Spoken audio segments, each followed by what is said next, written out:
Hey, Thrand here, and I'm back with the Naue II Bronze Age sword by Neil Burridge. This sword is extremely sharp. It's an excellent work of craftsmanship.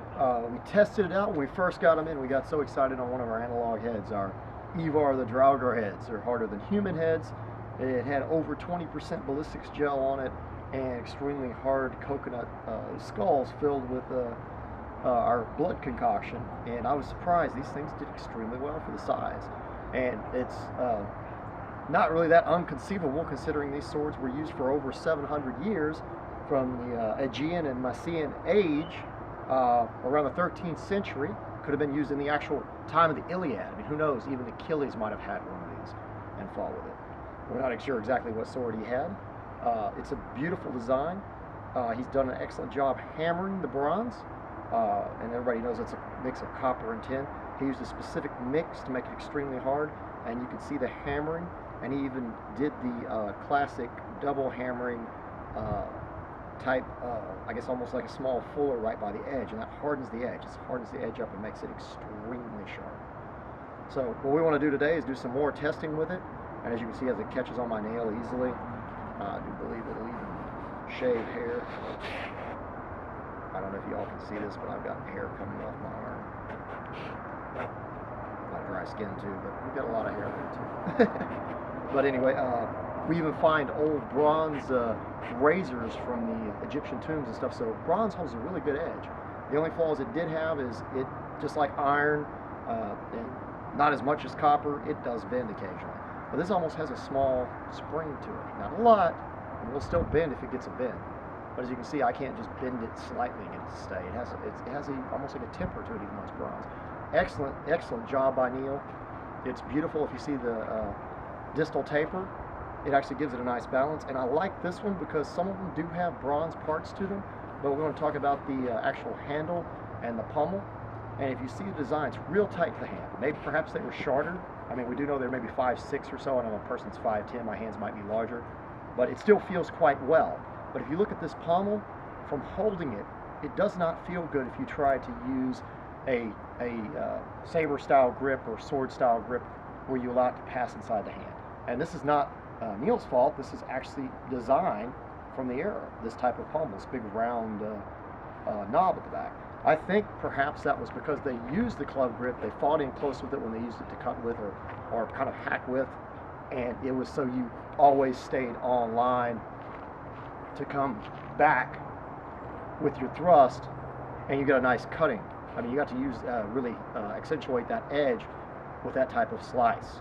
So I think that's what they were doing with it. They weren't trying to reach out, and it's a shorter blade. So with not having such a long blade anyhow, when you're reaching out and you get about that much, you really don't get that much more reach. I don't know if you all can tell by doing that.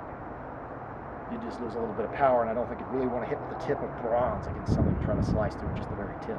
Although on flesh, I'm sure, boy, this thing is razor sharp. But we'll go ahead and check it out now. We're going to go ahead and do some testing with it and different cutting.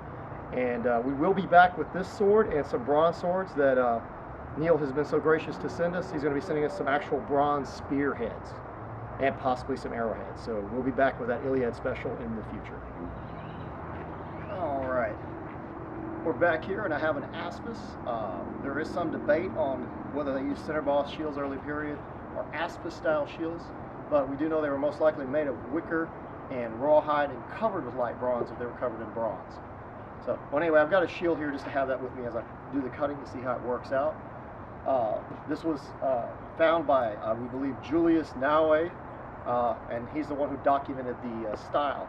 And as we said, this went all the way to Europe and Scandinavia as a design, early period Bronze Age, and even went into the Iron Age. And if you look at it closely, this strangely reminds me of a Viking Age weapon. I mean, it's very reminiscent of a Langen sax or a short Viking sword. I mean, the whole design of the blade, other than having a fuller to make it lighter, which is absolutely doesn't need it, and I actually like the lighter pommel to give it a little more heft on the blow.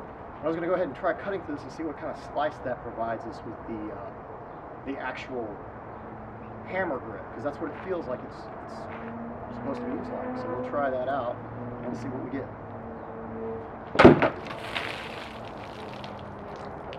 Beautiful cut, beautiful. Thing is, I accidentally knocked it over there. Nice. Oh, sorry. I mean to throw it towards you. You're right. All right, now we'll see what a nice thrust would do. Let's say you did a hack and came back and... Oh! Well, looks like we got a nice thrust just straight through, even though we couldn't cut through it. See what kind of penetration we got? Oh, that went all the way into the wood. I don't know if y'all can tell this. I stuck it in the wood. So I think the sword, and most of the Bronze Age swords, especially with this type of shape that aren't as big for hacking, or, you know, some of them look like they are made for more of a hacking style motion. If you're attacking something like this, even a cloth, as sharp as this is, I mean, that would be your primary type of thing to do, just to stab. If you were to step in and to draw cut into it, I'm actually making it through. I cut through every layer of fabric into the gel. As you can see, if you draw cut with it, a little bit harder that way, you actually cut through cloth. But if you're actually trying to slice into it, it doesn't work quite the same way. I got a little bit of a cut, but it didn't even make it through. So I think that honestly they could have used these for slicing. I mean, if you actually get in there against the target and you pull into it, then yeah, you could cut through some layers of cloth, but it's very hard to get through all of them anyway. I think the primary use was,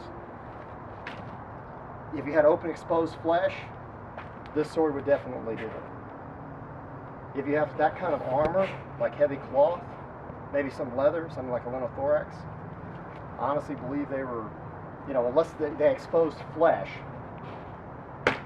that's the only way I could see them just hacking into something. Then you could make it through. As you can see, it's actually going into it.